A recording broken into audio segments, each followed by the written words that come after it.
os seus mandamentos. E o verso 6 diz que logo que o povo do Senhor se misturou pelo casamento com os incircuncisos, diz o verso 8, que a ira do Senhor se acendeu. Ouviu o que eu disse? A ira do Senhor se acendeu, porque o povo se misturou com o povo incircunciso. Louvado seja Deus. E sabe o que é que aconteceu? Deus o entregou na mão dos inimigos por 8 anos. Aqueles que deviam governar e governar os outros eram agora governados pelo próprio inimigo. Muitas foram as vezes que o Senhor desamparou o seu povo e eram escravos dos outros, revelado neste livro de Juízes. Uma vez o Senhor, não vou falar sobre todas elas, mas vou dar mais uma escritura, que de uma vez o Senhor os desamparou por 40 anos, entregando-os aos filisteus. 40 anos. O Senhor levantava um juiz, morria o juiz e o povo fazia pior do que os outros anteriores. Juízes 13 e verso 1 diz que o Senhor os desamparou e entregou nas mãos dos filisteus por 40 anos. Deus retirou-lhes a sua proteção. O segundo exemplo é de um juiz chamado Sansão, que quer dizer pequeno sol. Devia ser uma luz no meio do seu povo e no meio dos outros. Sansão era um homem com uma força maravilhosa de Deus, que, para compreendermos a força que ele tinha, só com uma queijada de um jumento ele matou 1000 homens. Este homem era nazireu desde o ventre da sua mãe, foi gerado para servir a Deus, mas quando se misturou com Dalila, os seus olhos foram arrancados e ele foi moer num cárcere, como um boi anda moendo à roda, assim ele foi moer num cárcere. Juízes 16, verso 20 ao verso 21, diz que ele não sabia que o Senhor se tinha retirado dele. O irmão ouviu o que eu disse? Diz a palavra de Deus que ele não sabia que o Senhor se tinha retirado dele. E desta forma anda muita gente, homens e mulheres chamados cristãos, virgens loucas. Virgens loucas que não têm azeite preparado para iluminar o seu caminho, não tem a obra do Espírito Santo, o Espírito Santo se tem retirado, tem-se posto de parte, a ver se ele ouve ou não ouve a palavra de Deus. Os crentes são o templo de Deus ou não?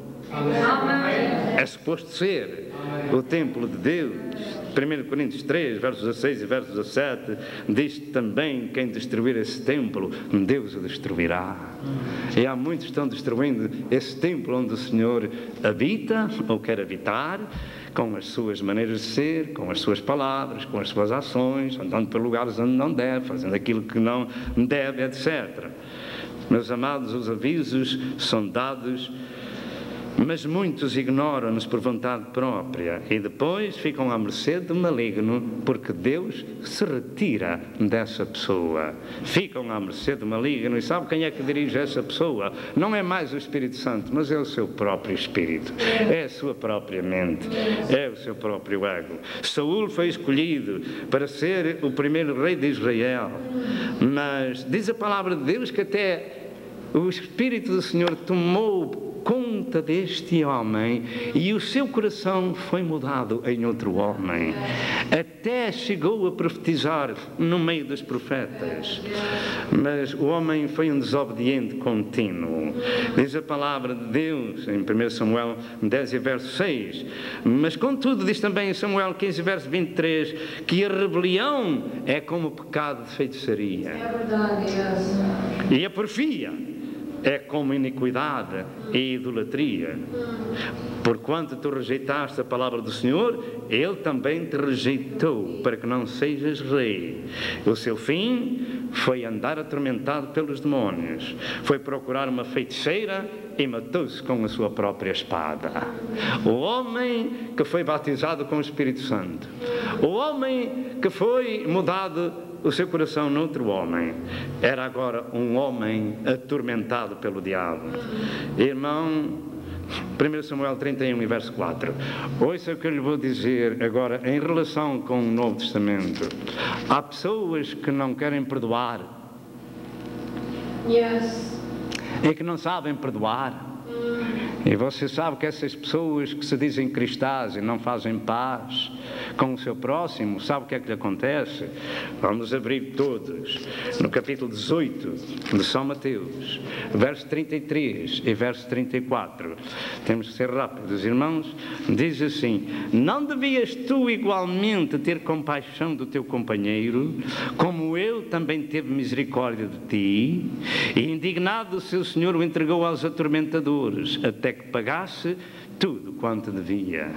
As pessoas que não querem perdoar aos seus filhos ou filhos aos pais ficam atormentados diante de Deus. Há alguma coisa que Deus tem permitido que as dificuldades aconteçam para provar o seu povo, como o Senhor deixou Israel ter fome para o provar, a ver se guardavam ou não a palavra de Deus e saber que eles tinham que viver não só de pão, mas de toda a palavra que sai da boca de Deus. E deixou aquelas 5 nações na terra de Canaã para provar o seu povo, para ver se eles guardavam os seus mandamentos ou não.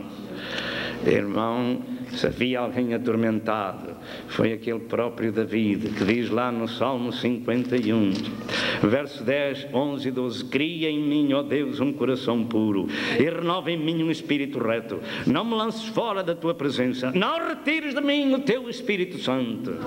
Torna a dar-me a alegria da tua salvação e sustém-me com um espírito voluntário. Ai daquele a quem o Senhor retira a sua proteção. Quando Deus consentiu retirar a proteção do seu servo Jó, para provar ao diabo a fidelidade do seu servo, você sabe o que é que aconteceu? Em Jó 1, 12 a 19, diz que ele ficou sem os criados, sem o gado, sem os filhos, tudo foi destruído. Em Jó 2, verso 7, diz que Satanás feriu o servo de Deus com uma chaga desde a planta dos pés até à cabeça. E o verso 10 diz que em todas as palavras no sofrimento do seu servo que ele falou, ele não tocou com os seus lábios. Deus retirou de Jó a proteção e o inimigo tocou-lhe em toda a família e tocou na sua própria saúde. Isto é para fazer ver ao irmão que quando o homem está só e não tem a Deus como protetor, o que é que lhe pode acontecer? Deus permitiu isto em Jó para provar ao diabo a fidelidade do seu servo.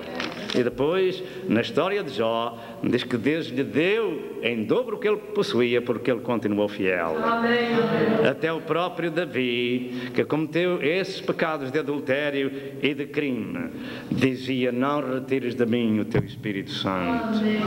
Glória ao nome de Jesus. Ninguém pode quebrar as leis divinas e ficar impune.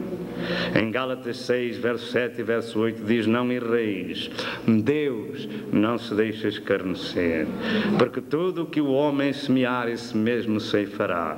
Porque o que semeia na carne, da carne ceifará a corrupção, mas o que semeia no Espírito, do Espírito ceifará a vida eterna.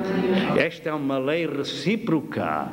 Vós estáis comigo, o vosso Deus está convosco enquanto vós estáis com o vosso Deus. Se o buscardes, o achareis, mas se o deixardes, ele vos deixará. Então a pessoa fica à mercê do maligno. Vem a tentação de fazer isto, de dizer aquilo, de ir para aquele lugar, etc, etc. Vem a tentação. Está exposto ao maligno. Ninguém pode ir contra as leis divinas. É uma lei recíproca, que aquilo que o homem semear vai ceifar. Portanto, a colheita divina tem que vir também à sua alma.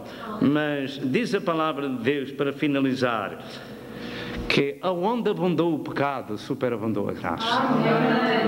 Deus é muito misericordioso e compassivo até para os ingratos e maus. Aonde abundou o pecado, superabundou a graça de Deus. Se você é uma pessoa nessa situação e não está sendo abençoado, mas perseguido pelo diabo, faça hoje comunhão com Deus. Perdoe hoje ao seu próximo. Faça comunhão com o Senhor. Não deixe que Ele retire a sua proteção de você. Tema ao Senhor todos os dias da sua vida. Busque ao Senhor enquanto se pode achar. Invoque enquanto está perto. Amém. Busque hoje a misericórdia do Senhor. Nós estamos chegando ao fim. Que o Senhor vos abençoe. Até 2 dias, se Deus quiser. Amém e amém.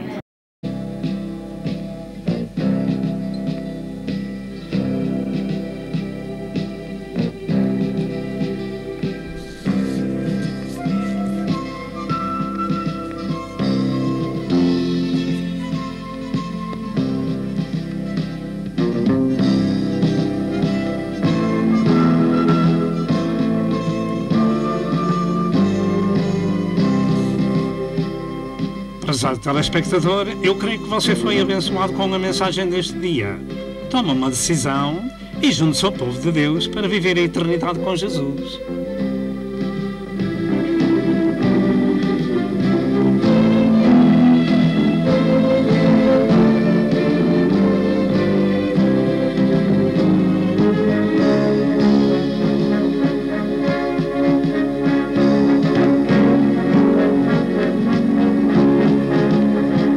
Por favor, telefone para Pastor Sousa.